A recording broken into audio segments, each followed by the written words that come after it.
The dust has settled here on Danzig, but for residents of this townhouse complex in the city's East End, the memory of that god-awful night of the mass shooting on Monday will never fade, especially for Melissa Warren Adams, who not only administered first aid to one of the 25 gunshot victims, she also then had to embark on a search frantically for her 13-year-old son, not knowing if her boy was alive or dead.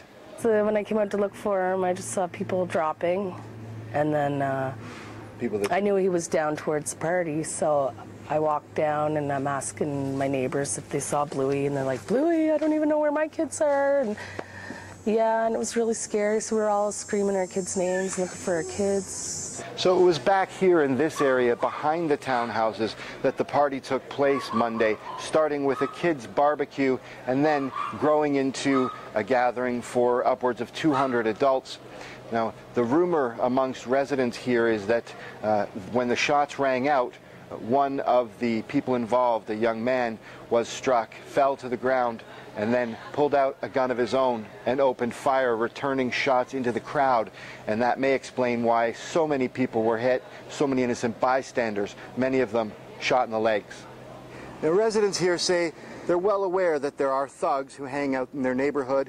They also know which ones are armed with guns. But oddly enough, they tell us there are no gangs in this area.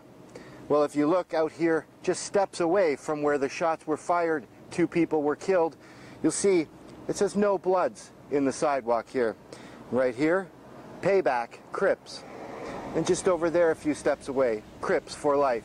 The Toronto Police have one man in custody, but at this point they have not laid any charges. There's not much of an update today. I'm told that investigators are basically stepping back now, examining the information and evidence that they've gathered and trying to then put together the pieces of the puzzle of that fateful night. For the Toronto Sun, I'm Chris Doucette.